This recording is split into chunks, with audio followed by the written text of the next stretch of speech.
in the game, that I respect in the game. I'm here, man. I'm here because of you. What's good, man? Well, a lot to unpack from Shakur Stevenson in the ring, out of the ring, promotional wise.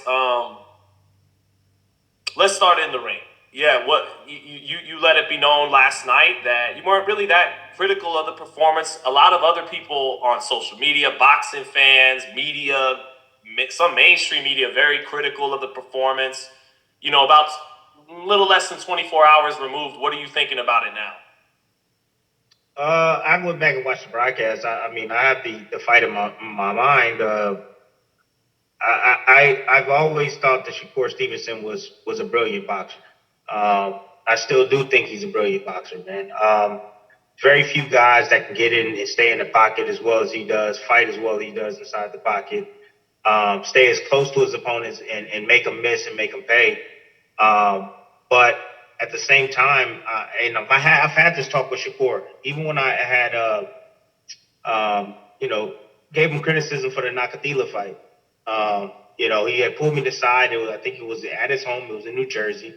We were at a hotel, and he confronted me and was just like, "Yo, like, what's all of this? What is all of this hate about? And I'm like, man, look, there's a difference between winning fights and entertaining. I said you got to find a fine line. You got to find a balance. And he's in that situation right now. The same situation that I saw when he fought against Nakadila. It's the same thing. It's like, you know, I changed my boxing style. Okay, I came out of the amateurs. I was a fleet-footed boxer. I danced around. Shoe shine, moved around, and I changed my style. And the reason why I changed my style was is because my trainer Joel Diaz said that to him, in order for you to people to want to see you, you gotta perform. They want to see a fight. They don't pay to not see a fight. And he was just like, you got to get more aggressive. You can box, but you got to be more aggressive.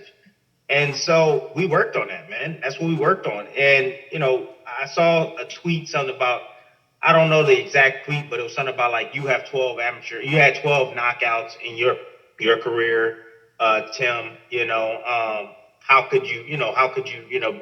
Basically he's saying is like I wasn't a big puncher, so how did I get respected? I fought, man. I fought. I mean, I went in there, I threw punches and bunches. I took chances. And I think that's what people need to see. They want to see him take more chances, not get hit more, but just take more chances, man. Um, the fight itself, there were times where he could have stepped on the gas a little bit more, and he didn't because Shakur is just defensive minded type of fighter, man. That's what he is. And that's part of his brilliance. However, it's not appealing to the fans because the fans are not seeing him get hit, one, and he's not knocking anybody out. Yeah, he's touching them, he's getting out the way, but he's not knocking or hurting guys or knocking them out. And the fans, these fans today, that's what they like. That's what's appealing to fans today. I mean, since MMA has come on the scene heavy, fans are used to all out brawls. It don't matter if you know how to punching technique or skill. Like as long as you knock the motherfucker out, that's what all they matter. That's all they care about, right? They're using 4-ounce gloves and they just in there just throwing bombs. And next you know, a guy gets clipped and he's knocked out. It's over with. So fans, boxing fans, and just combatant fans or combat fans in general, that's what they're getting used to. So when you get a guy like, let's say, Sugar Ray Leonard, you think Sugar Ray Leonard? Well, I would say he will be somewhat appealing even today because he did have that dog and he will step to you. But all that movement that Sugar Ray would do early on before he actually stepped on the gas, bro, like I think that'll get booed today. I would say somewhat of a Pernell Whitaker as well with a lot of that movement. I know he again another dog, someone that can stand there and actually trade and want to get you up out of there. Like he might get a little booed if he gets on his back foot and start boxing and trying to look cute. Um, or They I booed mean, Ali at even times. I mean, yeah, I mean, Ali the same thing. But I'm just saying, man, like Shakur is in a situation where he's so damn good and he talks about it, but the fans don't believe he's that good because they don't see the greatness in him. He's not the guy that has that explosive power. He's not a guy that is like super fast or he's quick, but he's not like fast like an Amir Khan with blazing combinations or anything like that. Like He with the athleticism that he has, he's mastered his skill, in that department, man, so damn well that it's somewhat boring. It's somewhat boring to watch, for the fans at home. They want to see blood. They want to see action. Um, Shakur doesn't bring that. At the end of the day, it is what it is, man. Shakur. I'll just say this. I'm gonna just say this to Shakur, man. You can't blame anybody. You can't blame these fans. These fans are the ones that are paying the ticket to see you fight. These fans are tuning in, and giving you their time on air at their homes when they can be doing something else. You know, they're going to say something about it, and you have to accept it. You don't have to necessarily agree, but you have to accept it. Just the way that the fans also have to accept the fact that this is the way you fight, and they can make a choice to say, "Hey, I like the way you fight, and I want to watch you," or not watch you at all, or not come to you, or not to come to your fights. So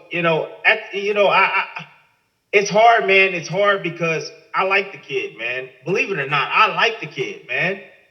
I think he's, I think he's starting to go off the rails right now. He's starting to go crazy, and I think he's doing it purposely because he's going at everybody on Instagram and Twitter and so on and so forth. Because I think he's trying to take the villain role. He's trying to take the villain role now, and that's going to boost his notoriety, and that's going to create hate. And people, when you start hating somebody, you start watching them even more at the end of the day. So, but for the most part, I think the kid is pretty respectful. I think he's pretty honest. I respect his skill set. I have a job to do myself at ESPN.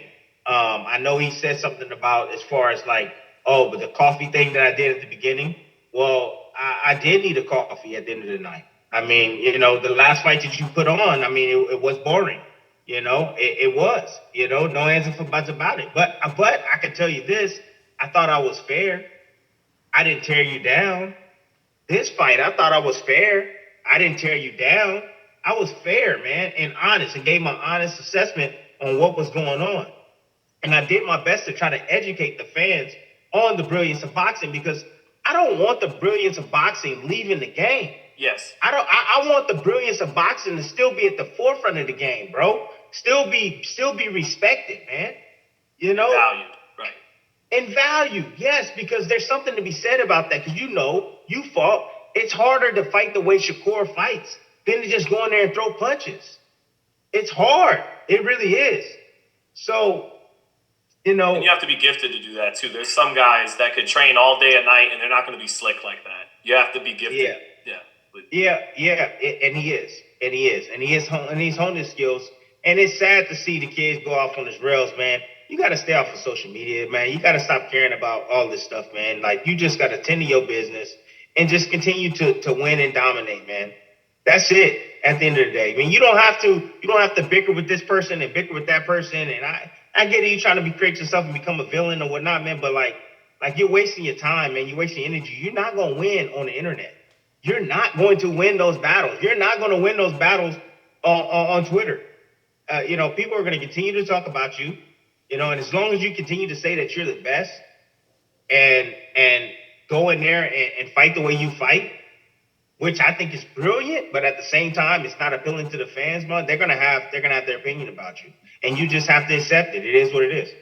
Let me ask you this, Tim. I saw a video of you after the fight. I think it was on Fight Height, and you were talking to Tiger Johnson, the undefeated welterweight or super lightweight. I know he goes in between the two, but you were very heartfelt in explaining to him. Kind of took the media hat off for a minute and went back to Tim, the fighter, explaining, "Hey, man, these people are not that want this to satiate their bloodlust kind of thing, the excitement of the sport.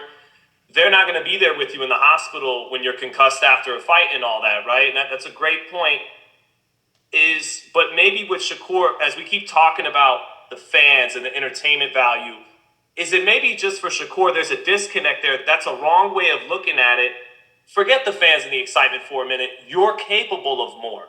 There's more to bring out of your bag in these fights against the De Los Santos and Harditunis. So forget what they want.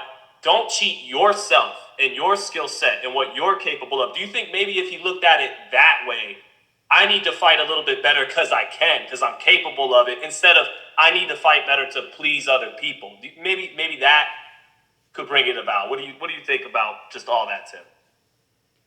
Shakur should just need to do what makes Shakur happy. I personally believe that. I mean, I understand. I understand the fans want to see action. Uh, they don't want to see. They don't want to see a guy not get hit. I get it. But again, to your point, what I was trying to say is that when that in that interview is that those same fans ain't gonna be at the hospital when you end up in the hospital for taking those punches. I mean, I remember fighting Ruzan Pavatnikov, which actually revived my career. It was actually a fight that I needed to revive my career. But I look back at it and I go, damn, I should have never done that. I should have never done that, you know. But I got so much respect after that fight from the fight fans, man. But I have to still, right today, I'm still dealing with the consequences from that particular fight. So, no, Shakur, I told Shakur, I asked Shakur in the fighter meetings the other day, and I was just like, well, what are you happy with? He said, well, I'm happy with just going home to my daughter, going home clean, no injuries, going home to my daughter and wife. I said, all right, well, then that's great. I mean, if you're comfortable with that, then that's fine. Then you shouldn't be mad at what everybody else is saying because that's exactly what you did. You went in there, you had a good time, you fought your fight. You shouldn't be going at everybody else on Twitter and so on and so forth trying to defend yourself. For what? You're not going to win that battle. You told me that the most important thing for you is to go home to your child and your wife and chill and to enjoy your money, with less damage as possible. And I'm like, I respect that. Okay, that's fine. And that's why I didn't bash him. That's why I didn't bash him during the fight. I didn't bash him. It was no point in it. The fans are already doing it enough. I don't have to bash them. Was it entertaining? No, it wasn't entertaining. And, anybody watching a fight or never watched a fight before, they'll be like, "What is that?" That's just what people would say. They would say, "Well, what is that?" I did my best to explain what they were seeing, the skills that he possessed. My best. So when Shakur, you see a guy like Shakur and he coming at me, the way he's coming at me, I just laugh. I just laugh at it because I'm thinking to myself, I'm just saying, man, kid, grow the hell up. Grow up, kid. Stop pointing the finger at everybody else, man. That's what kids do. And look at yourself, man. Only you can turn this around. Only you can make the difference. And for the other guys out there that's not stepping up and fighting them, they only talking. They only talking on social media. They adding fuel to the fire. But hey, I'm gonna let y'all know. Why don't y'all get in the ring and shut him up? Why don't y'all get in the ring and stop his boring style? Why don't y'all do that? Instead of just sitting back and talking to Ryan Garcias of the world and Teofimo Lopez's and Tank and everybody that has an opinion around his weight class, why don't y'all fight him and shut him up? Why don't y'all go in there and knock him the hell out and get rid of him already, right? But you don't see anybody's willing to sign on the contract. So you got to understand, like, there's something that they don't like, a fighter that they see that will give them problems. That's something that Shakur does that will give them problems, that will give them fits. He didn't run that night. He didn't run the other night. He stood right there in front of that dude, and that dude couldn't even touch him. And he took some shots in the later rounds where he shouldn't have taken those shots. And he could have been defensively sound, right, in those moments. But he was trying to open the guy up and trying his best to try to land that kill shot at the end of the night. But he's not that type of fighter. He's not built like that.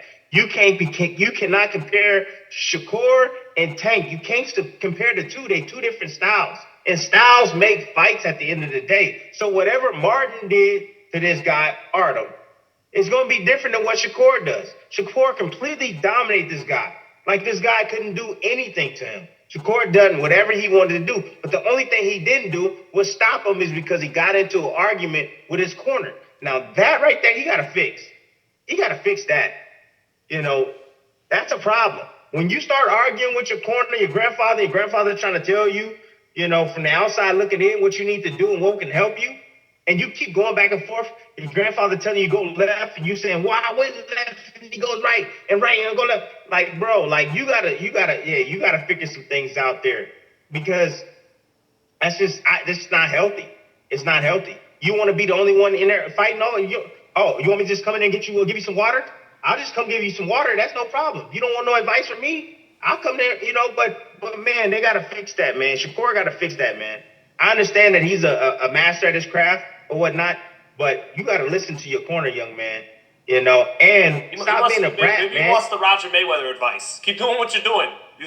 And look, man,